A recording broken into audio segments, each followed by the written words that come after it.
এবার জিব্রাইল বলে, নবী গো, জানাজার জন্য রেডি হন। আল্লাহর নবী বলেন, জিব্রাইল রে, জানাজাতে পড়াবো, লাশ কোথায়? বলে, আপনার জানাজার দাঁড়ান। নবীজি জানাজার মধ্যে দাঁড়ায় গেল, তাকায়া দেখে নবীর সাহাবীর লাশ নবীর সামনে দেখা যায়। চিৎকার দিয়া কোন সুবহান। আল্লাহ নবী জানাজা কমপ্লিট করে দিল, কিন্তু আশ্চর্য হয়ে গেল, জানাজা শেষ হওয়ার সাথে সাথে দেখে চতুর্দিকটা অন্ধকার হয়ে গেছে। কিছুক্ষণ আগে প্রচন্ড রুদ্র ছিল, হঠাৎ করে অন্ধকার হয়ে গেল। আল্লাহর নবী বলেন, জিব্রাইল রে, ও জিব্রাইল, জানাজার আগেও এত অন্ধকার ছিল না, প্রচন্ড রুদ্রের মধ্যে জানাজায় দাঁড়াইলাম, আশ্চর্য হয়ে গেলাম, এখন এই অন্ধকার কেন হয়ে গেল? আল্লাহর নবী কাছে জিব্রাইল বলে, পয়গম্বর, তেমন একজন সাহাবী আপনি, এই সাহাবীর জানাজায় এত অসংখ্য ফেরেশতারা অবতীর্ণ হইছে, ফেরেশতাদের কারণে সূর্যের আলো দেখা যায় না। তো রাসূল সাল্লাল্লাহু আলাইহি সাল্লাম একত্ববাদী খোদার দাওয়াত দেয়, যা আমরা বলি আমাদের রবের নাম আল্লাহ বলে আমরা ডাক দেই, এরা আমরা আল্লাহই বলি। তুমি আবার কোন আল্লাহর দাওয়াত দিতেছো? রাসূল বললাম, আপনারা যে বললেন আমার আল্লাহকে আপনারা আল্লাহ বলেই ডাকেন, আমার আল্লাহর পরিচয় বলেন। আমাদের আল্লাহ, ইহুদিরা বলে আমাদের আল্লাহ হইল টোটাল 2 জন। কথা বুঝতেছে? এরা এক নবীরে আল্লাহ বানাইছে, আর আল্লাহরে আল্লাহ 2 জন আল্লাহ। এটা হলো ইহুদির বক্তব্য। খ্রিস্টানরা হয় আমরা আল্লাহ হইল টোটাল 3 জন। খ্রিস্টানদের ব্যাখ্যা অনুযায়ী আমাদের আল্লাহ একজন আসমানে, আর মরিয়ম আলাইহিস সালাতু ওয়াস সালাম উনি হলো আল্লাহর বউ। নাউজুবিল্লাহ, উনি হলো আল্লাহর বউ, যেহেতু উনি দ্বিতীয় খোদা। আর 2 আল্লাহর মিলনে হইছে ঈসা আলাইহিস সালাতু ওয়াস সালাম, এর লিগে উনি হলো 3য় নাম্বার খোদা। নাউজুবিল্লাহ। এটা হলো খ্রিস্টানদের আকীদা, এরা 3 খোদায় বিশ্বাসী। আর রাসূল বলতেছে যে আমি যেই রবের দাওয়াত দিতেছি উনি তো একক, অদ্বিতীয়। এরা আয়া বলতেছে যে আমরা আল্লাহরে আল্লাহ ডাকি, তুমি আল্লাহরে আল্লাহ ডাকো, তাহলে কোন আল্লাহর দাওয়াত দাও সেটা ডিটেলস বর্ণনা করো। তাদেরই প্রশ্নের জবাবে রাসূল ব্যক্তিগত কোনো কথা দিয়ে তাদেরকে মানে এটার উত্তর দেয় নাই। কারণ রাসূল যত কথা বলতো নিজের থেকে বলতো না আল্লাহর পক্ষ থেকে। রাসূলকে যখন এই 3 দল প্রশ্ন করতে লাগলো, এদের এই 3 দলের প্রশ্নের জবাবে আল্লাহ তখন সূরা ইখলাস নাজিল করে দাঁত ভাঙ্গা জবাব দিছে। এটা হলো নাজিল হওয়ার কারণ, যেটাকে বলে শানে নজুল। এটা হলো নাজিল হওয়ার কারণ। তাহলে আমরা কয় ভাগে আলোচনা করব? কয় ভাগ শেষ হয়েছে? নাজিলের কারণ বলছি, আল্লাহ তখন নাজিল করছে। এই ঘটনার কেন্দ্র করে সূরা ইখলাস নাজিল হয়েছে। ইখলাস শব্দের অর্থ হলো খাঁটি, বেজাল মুক্ত। আমার কথা বুঝতেছেন? বলুন, ইখলাসের অর্থ কি? খাঁটি। খাঁটি কেন রাখলো এটা আলোচনা আসবে। তো আল্লাহ তখন সূরা ইখলাস নাজিল করে বলতেছে, কুল হুয়াল্লাহু আহাদ। পড়েন আমার সাথে, আল্লাহুস সামাদ, লাম ইয়ালিদ ওয়া লাম ইউলাদ ওয়া লাম ইয়াকুল লাহু কুফুয়ান আহাদ। সূরা নাজিল। সর্বপ্রথম নাজিল করার পর আল্লাহ বলে কুল হুয়াল্লাহু আহাদ। আমরা নাজিলের কারণ জানছি, এখন আসুন এটা সরল তরজমাটা আগে আমরা পেশ করি দ্বিতীয় দাফে। কুল হুয়াল্লাহু আহাদ। আল্লাহ রাব্বুল আলামিন বলেন, পয়গম্বর আপনি বলে দেন, কুল হুয়াল্লাহু আহাদ, আমি আল্লাহ একক, অদ্বিতীয়। দ্বিত্ববাদী, তৃত্ববাদী, বহুবাদীরা পয়গম্বরের কাছে বলছে আপনার আল্লাহ কতজন, তার ডিটেইলস আমাদেরকে দেন। আল্লাহ রাব্বুল আলামিন সূরা ইখলাস নাজিল করিয়া দাঁত ভাঙ্গা জবাব দিয়া বলেন, কুল হুয়াল্লাহু আহাদ, নবী আপনি বলুন আমি আল্লাহ এক দ্বিতীয়, আমার কোনো শরীক নাই, আমার কোনো ইলাহ নাই, আমার কোনো সাথী নাই, সঙ্গী নাই। ইহুদিরা দুই খোদায় বিশ্বাসী, যদিও আমি আল্লাহরে তারা আল্লাহ বলে, কিন্তু আমারে একা আল্লাহ বলে না। তাদের বক্তব্য অনুযায়ী তাদের আরেকজন আল্লাহ আছে। আর ইহুদিরা আমাকে আল্লাহ ডাকে, কথা ঠিক, কিন্তু আমারে একক খোদা হিসাবে মানে না। তাদের বক্তব্য অনুযায়ী আরো দুইজন আছে। এই জন্য এদের আল্লাহর সাথে আল্লাহ বললে এটা খাঁটি হয় না। আমরা যারা আমার আল্লাহরে বিশ্বাস করব, আমরা আল্লাহ বলবো একক অদ্বিতীয় হিসাবে। কথা বলেন না দি? আবার বুঝায় বলি, ইহুদিরা আমাদের আল্লাহকে আল্লাহ বলে, এটা সত্য। খ্রিস্টানরা আমাদের আল্লাহকে আল্লাহ বলে, এটা অসত্য। বহুবাদী মূর্তি পূজারীরা আমার আল্লাহকে আল্লাহ বলে, এটাও সত্য। কিন্তু এদের আল্লাহ বলার মধ্যে বেজাল আছে রে। আমাদের আল্লাহ বলার মধ্যে কোনো বেজাল নাই। এই জন্য সূরা ইখলাস রাখা হয়েছে। ইখলাস শব্দের অর্থ হইল খাঁটি। কথা হয় না? ইখলাস শব্দের অর্থ হলো খাঁটি। কেন খাঁটি রাখা হলো? আল্লাহ বলেন ইহুদিদের আল্লাহর মধ্যে বেজাল আছে, আর ইমানদারের আল্লাহ বলার মধ্যে বেজাল নাই, এটা খাঁটি। এই জন্য সূরা ইখলাস দিয়া আল্লাহ তার পরিচয় তুলে ধরছেন। এই জন্য সূরা ইখলাস হলো শানে এলাহি, তার মানে আল্লাহর শান, মান, মর্যাদা সম্পর্কে আলোচনা। 47টা অক্ষর আছে এই সূরার মধ্যে। কয়টা অক্ষর? 47টা অক্ষর, 4টা আয়াত দ্বারা এই সূরাটা। কিন্তু এই সূরার ভিতরে আলোচনা ব্যাপক, প্রচুর আলোচনা এই সূরার ভিতরে, যদিও সূরাটা বড় ছোট। আল্লাহ বলেন নবী গো, তাদের আল্লাহ বলার মধ্যে বেজাল আছে, কারণ তারা আমার এক আল্লাহ বলে বিশ্বাস করে না। ইহুদিরা বলে 2 আল্লাহ, খ্রিস্টানরা বলে 3 আল্লাহ, বহুবাদীরা বহু খোদায় বিশ্বাস। তাই আল্লাহ বলেন কুল হুয়াল্লাহু আহাদ, নবী আপনি বলুন আমি একক অদ্বিতীয়। এই সর্বপ্রথম 3 দল রাসূলকে প্রশ্ন করছে আপনার আল্লাহ কয়জন? কথা বুঝছেন? তারা প্রথম প্রশ্ন কি করছে? আপনার আল্লাহ, আরো জোরে কয় না, আপনার আল্লাহ কয়জন? এটা তাদের প্রথম প্রশ্ন। আল্লাহ প্রথম প্রশ্নের জবাব দিছে কুল হুয়াল্লাহু আহাদ, আমি আল্লাহ একক অদ্বিতীয়, আমার কোনো শরীক নাই, আমার কোনো ইলাহ নাই। সুবহানাল্লাহ। এবার 3 দলে আল্লাহর নবীর কাছে দ্বিতীয় প্রশ্ন করছে। দ্বিতীয় প্রশ্ন, এ মুহাম্মদ, তোমার আল্লাহ করেটা কি? কেমনে চলে? কিভাবে চলে? তোমার আল্লাহর কাজ কি? তোমার আল্লাহ করে কি? কিভাবে চলে? তোমার মালিক কেমনে চলে? এটা হলো তাদের দ্বিতীয় প্রশ্ন। আল্লাহ রাব্বুল আলামিন তাদের দ্বিতীয় প্রশ্নের জবাব দিতে গিয়ে রব্বে কারীম বলেন আল্লাহুস সামাদ। কথা কি বুঝতেছেন? আল্লাহুস সামাদ, আমি অমুকাফেক্কি, আমি কারো উপর ডিপেন্ড করি না, কারো উপর নির্ভর করি না। এরা প্রশ্ন করছে আল্লাহ করে কি? আল্লাহর কাজ কি? আমার মালিক বলে আমি আল্লাহ কারো উপর ডিপেন্ড করি না, আমি আল্লাহ কারো মুকাফেক্কি না। তাম কুল কায়নাত আল্লাহর উপরে মুকাফেক, কিন্তু আল্লাহ কারো উপর মুকাফেক্কি না। এটা হলো তাদের 2 নাম্বার প্রশ্ন। 2 নাম্বার প্রশ্নের 2 নাম্বার জবাব দিলেন আমি আল্লাহ কারো মুকাফেক্কি নয়, আল্লাহুস সামাদ।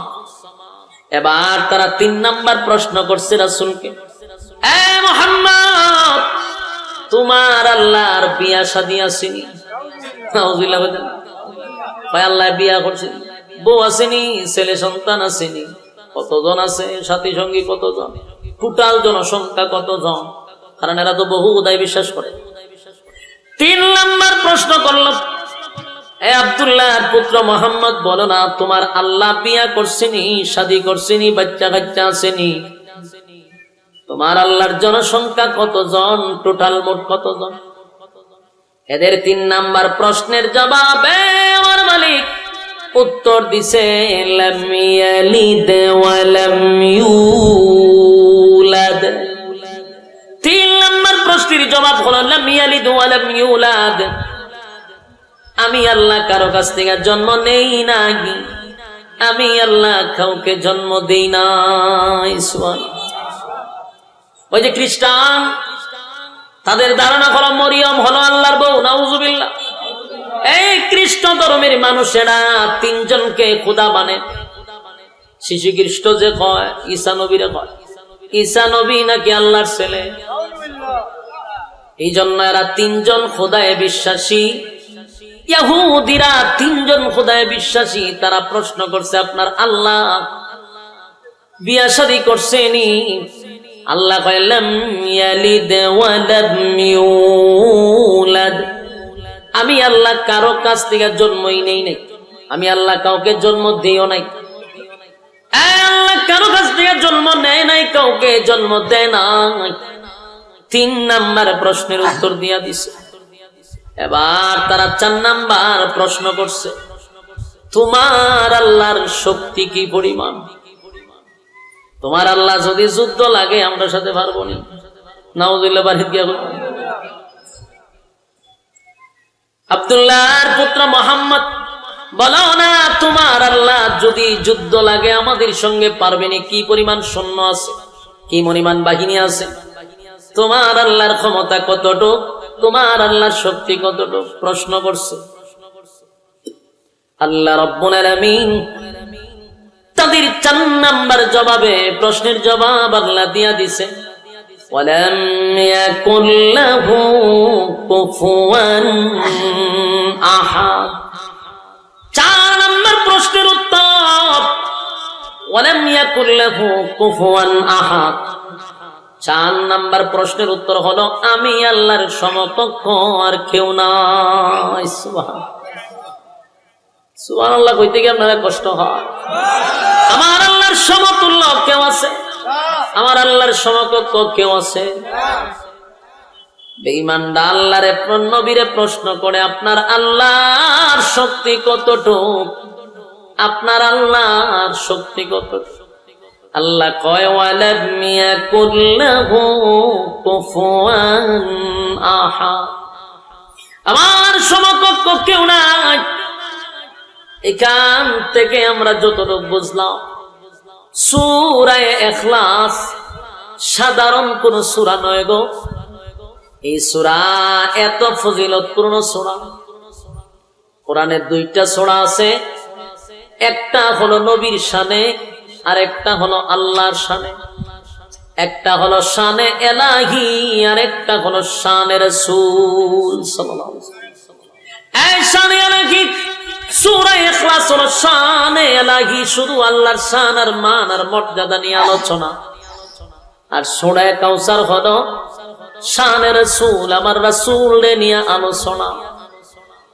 আল্লাহ সূরা ইখলাসের ভিতরে সুন্দর করে আল্লাহর পরিচয়টা তুলে ধরছে। এই সূরা ইখলাস যদি কেউ পড়ে, অর্থ সহ যদি কেউ বুঝে, তাহলে বিশাল একটা আলোচনা সূরা ইখলাসের ভিতর আল্লাহ ঢুকায়া দিছে। ওই 3 দল বাহিনী, দ্বিত্ববাদী, তিত্ববাদী, বহুবাদী, নবীর কাছে গিয়া প্রশ্ন করে আপনার আল্লাহ কয়জন? আল্লাহ উত্তর দেয় আমি একজন। আমি আপনাদের কাছে প্রশ্ন করি আমাদের রব কয়জন? দেখি বিশ্বাস হয়? আমরা রবের সাথে কাউকে শরীক করব না। অনেক মানুষ দেখবেন মুখে মুখে বলে, আসলেই বলে যে আল্লাহ তো একজনই, কিন্তু তার কাজকর্ম বোঝা যায় আল্লাহ ছাড়া আরেকজনে পারে। নাউজুবিল্লাহ। কোনটা আল্লাহর শানের সাথে, কোনটা আল্লাহর গুণের সাথে, কোনটা আল্লাহর কাজের সাথে মিলা যায়। তাহলে যারা আল্লাহর শানের সাথে এটাও শিরিক, আল্লাহর গুণের সাথে এটাও শিরিক, আল্লাহর কাজের সঙ্গে এটাও শিরিক। আল্লাহ যে ক্ষমতার মালিক সেটাকে অন্য কাউরে মনে করা সেটাও শিরিক। কথা হয় না?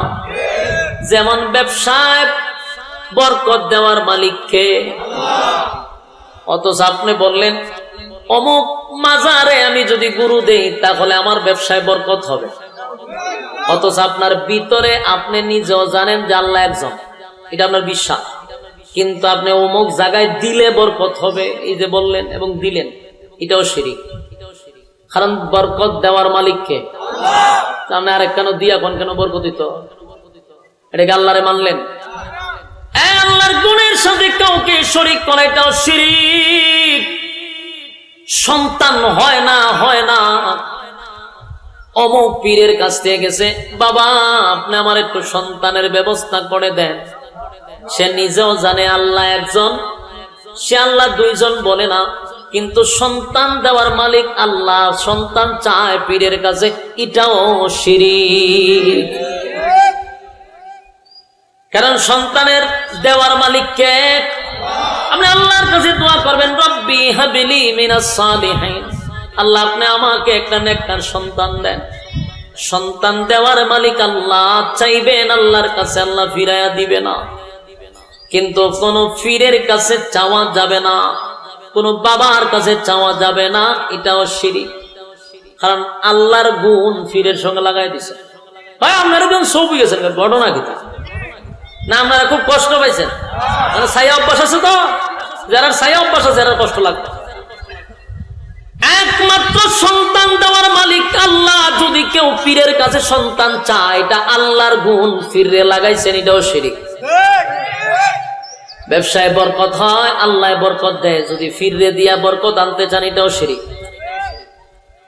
দোয়া চাইতে পারেন কিন্তু তার কাছে ডাইরেক্ট সন্তান চাওয়া যাবে না। ব্যবসায় বরকত হয় না, আপনি বরকত দিয়া দেন এমন কথা বলা যাবে না। তাহলে মানুষ বিশ্বাস করে এক আল্লাহ, কিন্তু আল্লাহর গুণের সাথে যদি কাউরে লাগায়া দেওয়া হয় সেটাও শিরিক। এই জন্য আল্লাহ বলেন আল্লাহুস সামাদ, আমি কারো মুখাফিক কিনা। দুনিয়ার সব মাখলুক আমার উপরে ডিপেন্ড করে। কথা হয় না? আমার যুবক ভাইরা, সরল তরজমা আমরা শুনলাম, এবার শুন এই সূরার ফজিলত সম্পর্কে আলোচনা করি। ফজিলত সম্পর্কে আসলে জানার দরকার আছে না নাই? সূরা ইখলাসকে বলা হয় তাদিলু সূরাতুল ইখলাস সুলুসুল কোরআন, মানে সূরা ইখলাস যদি কেউ 3 বার পড়ে, এক খতমের সওয়াব তার আমল নামায় আল্লাহ দিয়া দেয়। এই সূরা কি সাধারণ সূরা? আমার যুবক ভাইরা, সূরা ইখলাস আল্লাহ নাজিল করছে কেন জানেন? শুধু একটা কারণে নয়, বান্দারে মহব্বত করছে। মহব্বত বান্দাদের উপর আল্লাহ একটা নিয়ামত দান করছে। কারণ আমরা 30 পারা কোরআন পড়ে খতম অনেকেই হয়তো বা জীবনও দিছে না, এরকম লোক আছে না নাই?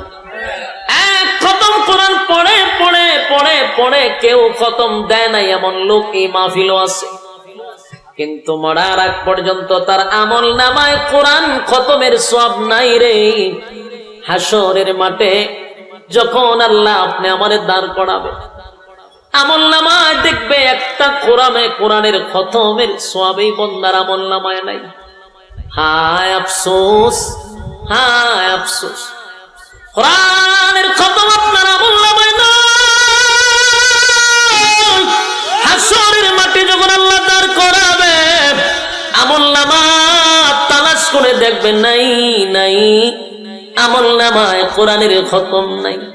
আল্লাহ বলবে বান্দারে, কোরআন আমি নাজিল করলাম আমার পয়গম্বরের উপরে, এত বড় নিয়ামত উম্মত তোদের জন্য দিলাম, কিন্তু এত বড় কপাল পোড়া, গোটা কোরআনের খতম তোর আমল নামায় একটাও নাই। তুই কত বড় নাফরমান। আপনারা বলবেন হুজুর আমার সময় নেই। তোমার খেলার সময় আছে, আড্ডা মারার সময় আছে, তোমার মোবাইলে সময় আছে, তোমার গল্পের সময় আছে, ব্যবসার সময় আছে, সময় নাই শুধু আল্লাহর বেলা। হাসরের মাঠে মানুষ যখন দাঁড় হবে তখন আমলনামায় কোরআনের সব পাওয়া যাবে না। তাই আল্লাহ বলেন আমার বান্দাদেরকে আমি বড় ভালোবাসি।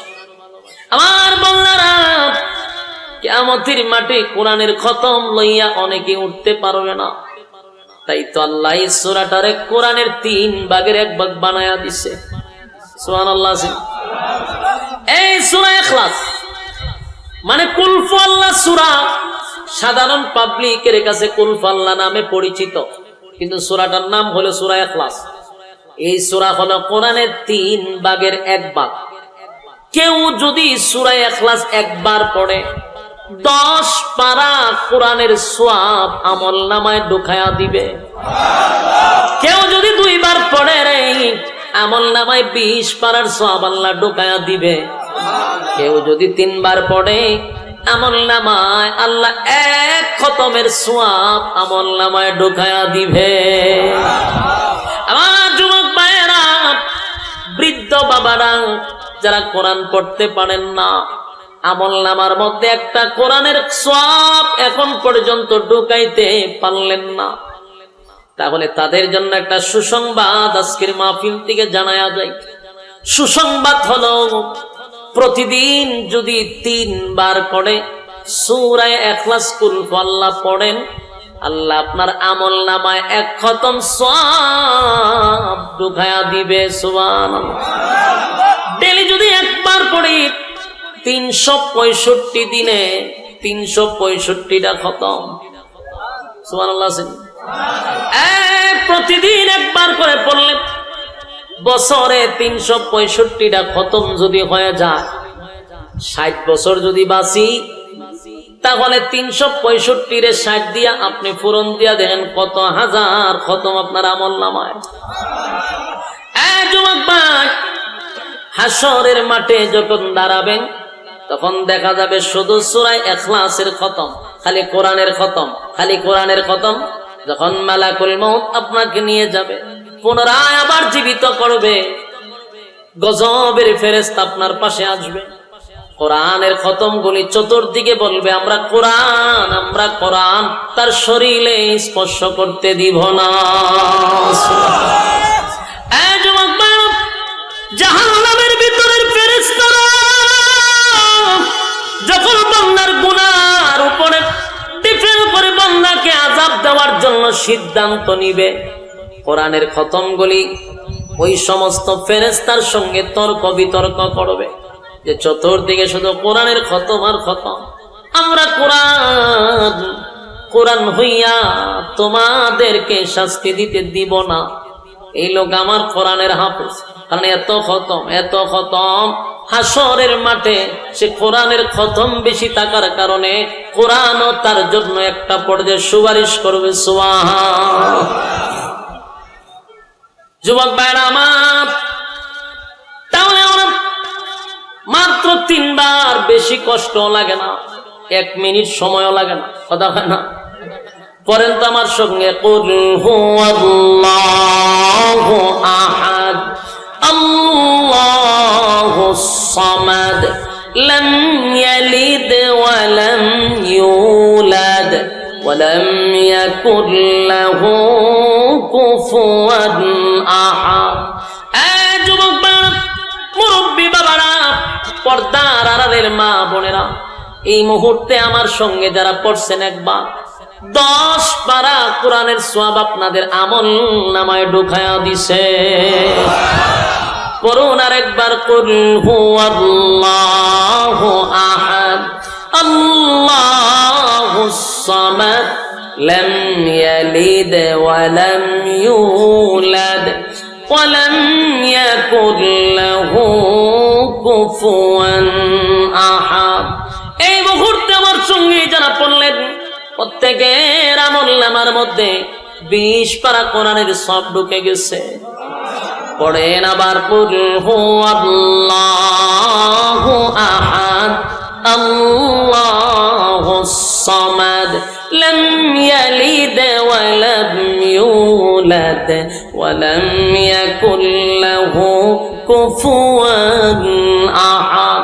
আমার যুবক ভাইয়েরা, মুরব্বী বাবারা, মা বোনেরা, যারা এই মুহূর্তে আমার সঙ্গে পড়ছেন 3 বার, প্রত্যেকের আমল নামার অ্যাকাউন্টে একটা খতমের সওয়াব আল্লাহ লেখা রাখছে। একটা জবান বন্ধ করবেন না, উচ্চ সুরে বলেন আল্লাহু আকবার। আর জোরে করে আল্লাহু আকবার। এই ইমানের আওয়াজ দিয়ে বলেন আল্লাহু আকবার। আমার মালিকের কত মায়া, কত মায়া, কত মায়া, কত মায়া। বান্দা 30 পারা পরে পরে খতম করতে পারবে না, তাই তো আমি সূরা ইখলাস দিয়া দিলাম। তাদিলু সূরাতুল ইখলাস সুলুসুল কোরআন। প্রত্যেকটা মানুষ 3 বার পড়লে আমি আল্লাহ তার আমলনামায় 30 পারা কোরআনের সওয়াব দিয়া দিব। আমার যুবক ভাইরা, এই যে আমার সঙ্গে পড়ছেন, একটা খতমের সওয়াব নিয়ে বাড়িতে যাবেন, তাহলে আজকের মাহফিলটা সাকসেস, আজকের মাহফিল কবুলিয়তের লক্ষণ। কারণ এত বলা শ্রোতার আমল নামায় একটা করে কোরআনের সওয়াবের খতম পাওয়া গেছে। সচরাচর মাহফিলে গেলে শ্রোতাদের আমল নামায় 1 খতম কোরআনের খতম থাকে না, এটা অনেকের ভাগ্যে জুটেও না। আজকের মাহফিলে 1 খতম কোরআনের সওয়াব লইয়া বাড়িতে যাবেন, খুশি না বেজার? এই সূরা ইখলাস শুধু এতটুক নয়, সূরা ইখলাস যদি কেউ প্রতিদিন 10 বার পড়ে, বলুন কয়বার? কেউ যদি 10 বার পড়ে, আল্লাহর নবী বলেন জান্নাতে তার জন্য একটা বালাখানা তৈরি করা হয়। সুবহানাল্লাহ। যুবক ভাইরা, জান্নাতের ভিতরে বালাখানা তৈরি করা হয় রে। শুধু এখানেই নয়, কেউ যদি প্রতিদিন 100 বার সূরা ইখলাস পড়ে, আল্লাহর নবী বলেন 100 বার যদি কোন উম্মত আমার পড়ে গো, ওয়াদা দিলাম জান্নাতটা তার জন্য ওয়াজিব হয়ে যাবে। চিৎকার দিয়া করুন সুবহান। আর যুবক ভাইরা, এই সময় বেশি লাগে না। প্রতিদিন যদি অনর্থক কথা না বলি, বেহুদা কথা না বলি, সময় নষ্ট না করি, আমার মনে হয় এই প্যান্ডেলের ভিতরে প্রত্যেকের কাছে সূরাটা মুখস্থ আছে। আমরা যদি গনে গনে 100 বার সূরা ইখলাস পড়ি, আল্লাহর কসম নবী বলছেন, আমি আল্লাহর নবী ওয়াদা দিলাম এই বান্দাকে আল্লাহ হাসরের মাঠে ইজ্জত দান করবে, জান্নাত তার জন্য ওয়াজিব হয়ে যাবে। আরেকটা কথা হলো, সূরা ইখলাস এত দামি, এত দামি, এত দামি, এত দামি, এত সম্মান। এই সূরা বেশি পড়লে আপনার ইজ্জত বেড়ে যাবে। আল্লাহর নবীর একজন সাহাবী দুনিয়া থেকে বিদায় হয়ে গেছে। নবী চলে গেছেন যুদ্ধের ময়দানে, যুদ্ধের সেনাপতি নবী। আর নবীর কাছে জিবরাইল খবর পাঠাইছে, নবী গো, আপনার একজন সাহাবী এই মুহূর্তে মারা গেছে মদিনায়। নবী বলেন, আমি কই, সাহাবী কই? 100 কিলোমিটার দূরত্ব। জিবরাইল বলেন, পয়গম্বর, ওই সাহাবীর জানাজা আপনি নবী পড়াইবেন। সুবহানাল্লাহ। এই যুবক মানুষ, তখন তো আর প্রাইভেট কার ছিল না, রাস্তাঘাট ছিল না। 100 কিলোমিটার যাইতে 1-2 দিন লাগতো, কথা কয় না? একদিন তো লাগবেই। তো নবী কয়, জিবরাইল রে, আমি কই, আমার সাহাবী কই, কেমনে রে আমি জানাজা পড়াবো? কিভাবে যাব, কেমনে পড়াবো? জিবরাইল বলে, নবী গো, আপনি শুধু জানাজার জন্য প্রস্তুতি নেন। সুবহানাল্লাহ আছে। নবী কিন্তু অনেক দূরে যুদ্ধের ময়দানে গেছে, আর লাশ হইল 100 কিলোমিটার দূরে। জিবরাইল আলাইহিস সালাতু ওয়াস সালাম বলেন, পয়গম্বর, আপনি জানাজার জন্য প্রস্তুতি নেন। নবীজি জানাজার জন্য প্রস্তুতি নিল। এবার জিবরাইল বলে, নবী গো, জানাজার জন্য রেডি হন। আল্লাহর নবী বলেন, জিবরাইল রে, জানাজাতে পড়াবো, লাশ কোথায়? বলে, আপনার জানাজার দাঁড়ান। নবীজি জানাজার মধ্যে দাঁড়ায় গেল। তাকায়া দেখে নবীর সাহাবীর লাশ নবীর সামনে দেখা যায়। চিৎকার দিয়া কোন সুবহান। আল্লাহ নবী জানাজা কমপ্লিট করে দিল, কিন্তু আশ্চর্য হয়ে গেল, জানাজা শেষ হওয়ার সাথে সাথে দেখে চতুর্দিকটা অন্ধকার হয়ে গেছে। কিছুক্ষণ আগে প্রচন্ড রুদ্র ছিল, হঠাৎ করে অন্ধকার হয়ে গেল। আল্লাহর নবী বলেন, জিবরাইল রে, ও জিবরাইল, জানাজার আগেও এত অন্ধকার ছিল না, প্রচন্ড রুদ্রের মধ্যে জানাজায় দাঁড়াইলাম, আশ্চর্য হয়ে গেলাম, এখন এই অন্ধকার কেন হয়ে গেল? আল্লাহর নবী কাছে জিবরাইল বলে, পয়গম্বর, তেমন একজন সাহাবী আপনি, এই সাহাবীর জানাজায় এত অসংখ্য ফেরেশতারা অবতীর্ণ হইছে, ফেরেশতাদের কারণে সূর্যের আলো দেখা যায় না।